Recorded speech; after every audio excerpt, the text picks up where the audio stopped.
सावन की बारिश, ठंडी हवा और मिट्टी की सौंधी खुशबू। क्या आपने कभी सोचा है कि इस मौसम में कुछ खास होता है?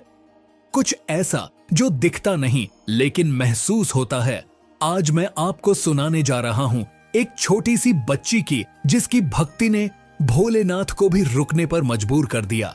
कहानी का नाम है सावन का वरदान। उत्तराखंड के पहाड़ों में बसा था एक सुंदर गांव, देवपुरी। हर साल जब सावन आता तो गांव हरियाली से भर जाता। मंदिरों में घंटियां बजती, लोग पूजा करते और चारों तरफ भक्ति का माहौल होता। इसी गांव में रहती थी एक 10 साल की बच्ची, कनक। उसकी मां नहीं थी, वो अपने बाबा के साथ रहती थी। कनक बहुत भोली और श्रद्धालु थी। हर सावन सोमवार को वो सुबह सुबह उठती और मंदिर जाकर भोलेनाथ की पूजा करती। उसके बाबा अक्सर कहा करते थे, बेटी, सावन का महीना बहुत पवित्र होता है। इस महीने अगर मन से पूजा करो तो भगवान खुद भी पास आ जाते हैं। एक दिन जब कनक मंदिर में फूल चढ़ा रही थी तो सीढ़ियों पर एक बूढ़ा साधु आया। उसके कपड़े गीले थे, शरीर कांप रहा था। लोग उसे अनदेखा कर रहे थे, लेकिन कनक ने ऐसा नहीं किया।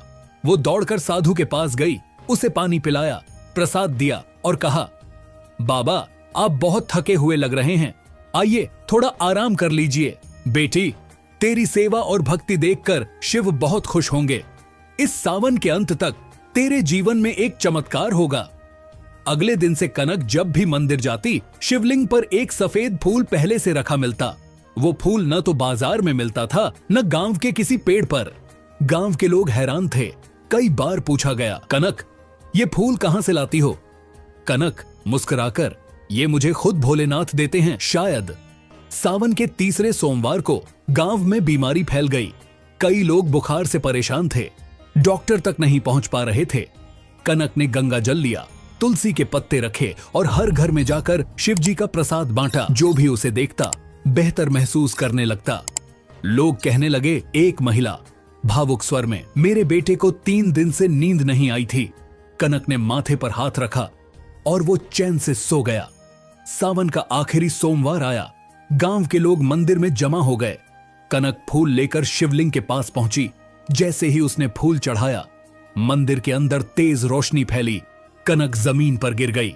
बाबा दौड़े, लेकिन तभी उसने आंखें खोली और कहा, मैंने शिवजी को देखा। उन्होंने कहा, तेरी भक्ति सच्ची है कनक, अब ये गांव हमेशा सुखी रहेगा। उस दिन के बाद गांव में हरियाली लौट आई। नदी बहने लगी, खेतों में फसलें लहराने लगीं।